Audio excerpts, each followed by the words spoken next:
అన్ని బంగారు నగలపై ఇంకా 1% తగ్గింపు ఇద్దాం. వజ్రాభరణాలకు క్యారెట్ 5000 రూపీస్ తగ్గింపు ఇద్దాం. వెండిలో కూడా తగ్గింపు ఇద్దాం. మీ లలితలో బంగారం, వజ్రం, వెండి తగ్గింపు ధమాకా. నియోజకవర్గంలో కేంద్రీకృతమై ప్రచారం జరగబోతోంది. నేను చెప్పాను కదా, అదే కానైతే అమితాబ్ బచ్చన్ ప్రైమ్ మినిస్టర్ అయిపోయి ఉండాలని. రైట్ సార్, నిన్న చంద్రబాబు నాయుడు చేసిన కమెంట్, ఫైనల్ క్వశ్చన్ ఇది, బచ్చా రాజకీయాలు నా ముందు పనికిరావు అని చెప్పి ఎలా చూస్తున్నారు మీరు? 40 సంవత్సరాల ఇండస్ట్రీ అని చెప్తాడు. ఈ దేశంలో ఏం జరిగినా కూడా అది నా వల్లనేనని అంటాడు. అసలు మైక్రోసాఫ్ట్ చైర్మన్కి అసలు కంప్యూటర్ నేర్పించింది నేనేనంటాడు. సాఫ్ట్వేర్ని నేను ఇండియాకి తీసుకొచ్చింది నేనేనంటాడు. అది ఎంత దురదృష్టకరమైన. అబ్దుల్ కలాం గారిని నేనే ప్రెసిడెంట్ని చేశానని అంటాడు. మోడీ గారిని నేనే ప్రైమ్ మినిస్టర్ చేశానంటాడు. ఆయనకి ఏది మైండ్కి వస్తే అదే చెప్తాడన్నమాట. లేదు, గతంలో మన్మోహన్ సింగ్ గారిని నేనే ప్రైమ్ మినిస్టర్ చేశానని అంటాడు. ఎన్టీ రామారావు తన స్వంత మామగారినే వెన్నుపోటు పొడిచి అధికారంలోకి వచ్చినటువంటి వ్యక్తి, నైతిక విలువలు లేనటువంటి వ్యక్తి, ఒక రాజకీయ సిద్ధాంతం అంటూ లేనటువంటి వ్యక్తి, అధికారమే పరమావధిగా ఏ రాజకీయ పార్టీతోనైనా అనుసంధానం అవుతాను, నేను పార్ట్నర్షిప్ పెట్టుకుంటాననేటటువంటి వ్యక్తి, 40 సంవత్సరాల ఇండస్ట్రీ, నేను గొప్ప మహానుభావుడిని, లేకుంటే నేను తెలివైనటువంటి వాడిని అని నేను చెప్పుకోవడం నిజంగా శోచనీయమైనటువంటి విషయం. దాన్ని ప్రజలు నమ్మట్లేదు. ఈరోజు చెప్పిన మాట రేపు చెప్పడు.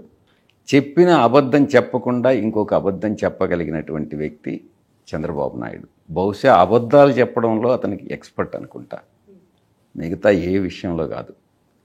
ప్రతి ఒక్క దురలవాటు, వెన్నుపోటు పడిచే తత్వం, కులతత్వం, కులపిచ్చి, లేనటువంటి దుర్గుణం ఆయనలో లేదు. ప్రతి దుర్గుణం కూడా చంద్రబాబు నాయుడులోనే ఉంది. అందుకే ఈరోజు రాజకీయాల్లో రాణించలేడిక మీదట 14 సంవత్సరాలు ఆయన అందించినటువంటి పరిపాలన ఏదో ఆయన సామర్థ్యం వల్ల వచ్చింది కాదు, పరిస్థితులు అలా వచ్చిన దానివల్ల ఆయన ముఖ్యమంత్రి అయ్యాడే కానీ ఆయన సామర్థ్యం మీద ప్రజలు నమ్మకం పెట్టి ఆయన్ని ఎప్పుడు కూడా సీఎం చేయలేదు.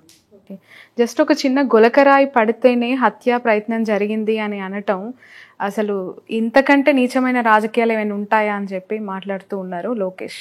అదే చెప్పింది.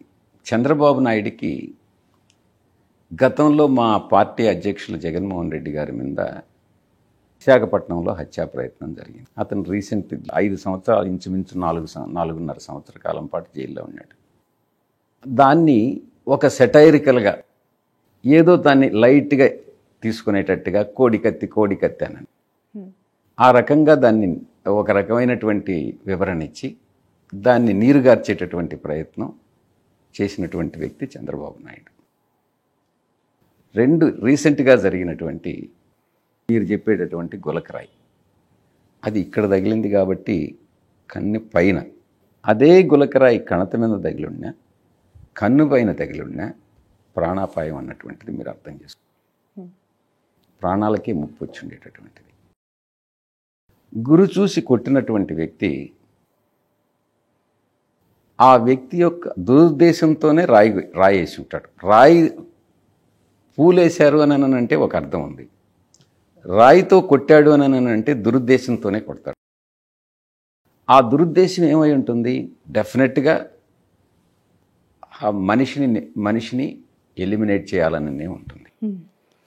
దాంట్లో మళ్ళీ సెటైరికల్గా గులకరాయి అని అన్నటువంటి, గులకరాయితో కాకుండా ఒక పెద్ద బండరాయిని వేయగలరా?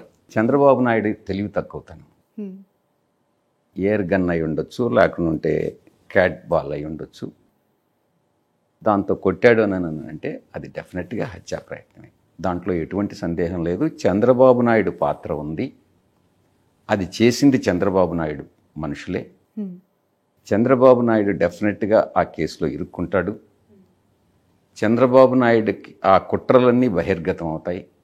దాంట్లో చంద్రబాబు నాయుడు తప్పకుండా జైలుకు పోతాడు. రైట్ సార్, 2024కి సంబంధించి ఫైనల్గా మీరు ఎంత విక్టరీ అంటే ఫిగర్ ఎక్స్పెక్ట్ చేస్తూ ఉన్నారు రాష్ట్రంలో వైసీపీ అధికారంలోకి రావడానికి? ఎందుకంటే మీరు సర్వేల మీద నమ్మకం లేదన్నారు, ఎలా అనుకుంటే అలా సర్వేలు వస్తాయని చెప్తూ ఉన్నారు. మీరు ఎక్స్పెక్ట్ చేస్తున్న ఫిగర్ ఎంత? నేను సర్వేల మీద నమ్మకం లేదని చెప్పలేదు. ఈ సర్వేలన్నీ కూడా చాలా సర్వేలు మార్కెట్లోకి వచ్చేవన్నీ కూడా పెయిడ్ సర్వేల కింద ఉన్నాయని నేను చెప్పాను. బట్ మెజారిటీ ఆఫ్ ద సర్వేలు వైసీపీకి టీడీపీకి అలయన్స్కి పెద్దగా ఓట్ షేర్ డిఫరెన్స్ లేదు, 1 to 3% of vote share difference ఉంది అని చెప్తూ ఉన్నాయి. అది నమ్ముతారా?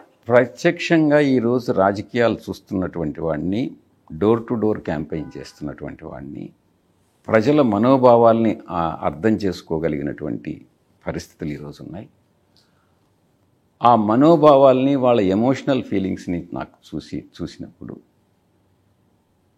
నాకున్నటువంటి ఫీలింగ్ ఏంటంటే 100% ఆ నాయకుడి పట్ల ఉన్నటువంటి ప్రేమ, ఆదరణ, స్పందన కానీ చూస్తే మా యొక్క లక్ష్యం 175కు 175 అతిశయోక్తి కాదు అన్నటువంటిది నేను బలంగా నమ్ముతా ఉన్నా. బహుశా అది ఒక వేవ్ లాగా గతంలో 2019లో ఏ రకంగా వేవ్ వచ్చిందో అదే రకమైనటువంటి వేవ్ ఈరోజు ఉంది, అండర్ కరెంట్ ఆ రకంగా ఉంది అన్నటువంటి విషయాన్ని నేను బలంగా నమ్ముతా ఉన్నా. బహుశా అపోజిషన్ ప్రతిపక్షాలు ఇది అతిశయోక్తి అని చెప్పొచ్చు, వాళ్ళు అధికారంలోకి వస్తున్నామని చెప్పుకోవచ్చు. కానీ ముఖ్యంగా బడుగు బలహీన వర్గాల్లో, పేదల్లో, మీరు ఒక్కసారి పేదరికం అంటే మీరు చూడాలి. అటు శ్రీకాకుళం, విజయనగరం సైడ్ ఈరోజు కూడా, ఇప్పటికీ కూడా, గత 5 సంవత్సరాల క్రిందటి వరకు కూడా శరీరం మీద ఆచ్ఛాదన కూడా లేనటువంటి కొన్ని కుటుంబాలు రిమోట్ ప్లేస్లో ఉంటాయి. వాళ్ళకి నెల అవ్వాతాతలకి, వాళ్ళకి బయట కదలలేనటువంటి వాళ్ళకి, ఎవరైతే వివిధ అనారోగ్య కారణాల వల్ల బయట రాలేనటువంటి వాళ్ళకి నెల పెన్షన్ అన్నటువంటిది వాళ్ళ ఇంటికి చేరుతుంటే వాళ్ళకి ఒక హోప్, మాకు దేవుడే జగన్ గారి రూపంలో వచ్చి మాకు సహాయం చేస్తున్నాడు అన్నటువంటి ఒక భావన. అది చూస్తుంటే 175కు 175 అతిశయోక్తి కాదు. రైట్. రాష్ట్ర వ్యాప్తంగా బీసీలకు పెద్దపీట వేస్తున్నాం, బీసీ పార్టీ అని చెప్పి క్లెయిమ్ చేసుకుంటున్నారు కదా సార్.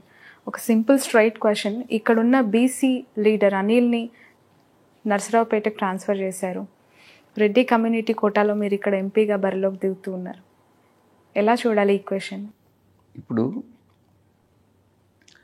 అనిల్ కుమార్ యాదవ్ని పల్నాడుకి లోక్సభకి పంపించాలని, ఆయనకి ఢిల్లీలో ప్రాధాన్యత ఇవ్వాలని అధినాయకుడు నిర్ణయించారు.